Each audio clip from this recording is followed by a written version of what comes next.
I want you to look at something right now. Think of some major goal you want, or maybe it's one you're already working on, and you have experienced a lot of setbacks, a lot of defeats. You've experienced a lot of disappointment. Maybe you've already given up, and maybe you just need a little fire, a little encouragement to get back in the game again. Here's what I want you to look at. There are winners, there are losers, and there are people who have not discovered how to win. And all they need is some coaching. All they need is some help and assistance, just a little support. All they need is some insight or a different strategy or plan of action to make some adjustments that will open up the key to a whole new future for them, that will give them access to the unlimited power that they have within themselves. That's all that they need. So what I want you to do is think about something you want for you, that's real for you, that's important for you, that will give your life some special meaning and power. And I don't even want you to say, I can do that. I don't want you to assume that. See, 5 years ago when I started out in this area, I would not have been able to make the mental leap that I would be up to where I am right now. I don't want you to begin to just psych yourself out. No. I want you to be able to say something to yourself that will enable you to maintain a level of integrity with yourself. That when you say this, even when you face tremendous setbacks, it will be a benchmark to keep you in the game, to keep you moving forward and experimenting and readjusting your strategy and your plan of action, continuously looking for ways to win. So what is that something? When you got an idea you want to move on, you might not have the money, you might not have the education, you might not have the support or the resources you need. What is that something that can keep us going, that will enable us to act on our dream? What's one of those keys that will begin to help us to discover the secrets to our dream? Here's what I want you to repeat after me, please, with power and conviction. Say, it's possible. That's all I want you to do when you look at your dream. Just say to yourself every day, it's possible. Just say that every day to yourself, it's possible. Because what does that do? See, it begins to change your belief system. See, the way in which we operate, ladies and gentlemen, it's a manifestation of what we believe, what's possible for us. Whatever you've done up to this point, all that it really is a duplication, it's a reproduction of what you believe subconsciously that you deserve and what's possible for your life. Most people operate out of their personal history, out of their memory, things they've done, things they've experienced, things they've seen, things that they have observed. What I'm suggesting that you operate out of a larger vision of yourself. I want you to see yourself doing what you want to do, experiencing what you want to experience, having what you want to have, doing what it is that gives your life some meaning and value. Operate out of your imagination, not your memory. Because whenever you look at where you want to go, I'm wanting to warn you, you will have some conversation back here after you go through the data that you've experienced in life saying you can't do it.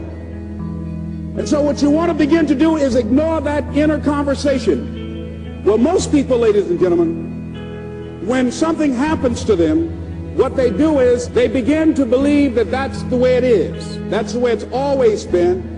And they can't see the possibility of it being any different. Example, before April 1954, the common belief, the universal belief, because it had been tried again and again and again and people had failed, the belief was that man was not physically capable of breaking the 4-minute barrier, that he could not run a mile in less than 4 minutes. That was the belief on the planet. It had never been done. But here's what happened, ladies and gentlemen. Roger Bannister came along, and he broke the 4-minute barrier. Now here's what's significant about that. Since that time, up to this day, over 20,000 people have done it, including high school kids. What changed? 20,000 people. What changed? Here's what happened when they got on the track. They knew it had been done. And because they knew it had been done, there was a new belief about this barrier. about this goal that was unreachable. And those 20,000 people got in a race believing, knowing in their heart that someone had done it, that it's possible that they could do it. And I'm saying that if you know anybody that had some goal, some dream, something they wanted to do, and they did it, then I'm saying that you know in your heart that if someone has done it, then you can do it. It's possible. And that if someone can make their dream become a reality, that it's possible that you can make your dream become reality. And so as you begin to look at where you want to go, beginning to embrace that, it's possible. I'm blessed and highly favored. I've got a lot going for me. I got some good stuff in me. And it's possible that I can bring my greatness out here in the universe. That I can do what I want to do. It's possible I can write my own book. I can have my own business. I can take the trip and travel around the world. It's possible. I can bounce back from adversity and reinvent my life. It's possible. Regardless of where I am, that things can get better for me. It's possible. I'm thinking about two men right here in Chicago who were fairly successful, similar background, educated. They worked for a corporation for many years, and they were among many people that were laid off. Two guys who were very good friends. One went out looking for a job for several weeks along with the other one, and they faced disappointment and rejection again and again and again. They couldn't find any work, which is the story of many people across this country. One guy stopped. He became discouraged. He stopped going. He stayed home looking at television, became very argumentative and toxic with his wife, drinking beer, getting on the phone, talking to his other negative, unemployed friends. And he just gave up. The other guy kept looking for a job everywhere he could go. Every time he could get an opportunity, kept asking people, networking, checking the newspapers every day.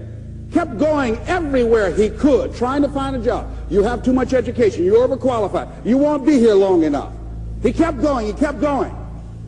He went to a place and said, look here, I tell you what, if you can't hire me, and I know you can use my talents, abilities, and skills, I don't want to sit home and do nothing. Just let me do some volunteer work. You don't have to give me anything, all right? I just want to work. I want to be busy. Guy said, okay, it's on you now, but don't expect me to give you anything. It's okay. This guy came in and worked. He was the first one there. The last one to leave was the best employee there. About 4 weeks later, one of the top managers quit. They were looking for a replacement. Guess who they selected? This other guy. This guy who was volunteering his time. He got the job. What was the difference between the two men? Eyesight and mindsight. Eyesight is judging on what you see, judging according to appearances. But mindsight is how you interpret what you see. One guy said, it's not possible, it's over, I'm finished. I can't do it. I can't make it. He surrendered. I've faced rejection again and again. I'm not going anymore. There are no jobs out there. But this other guy, he felt that in spite of the no's and rejections, in spite of how bad the economy is, in spite of what the newspapers are saying, that it's possible that somebody somewhere will give me a job. He just kept going, thinking it was possible. And guess what, ladies and gentlemen? That's what we have to do with our dreams.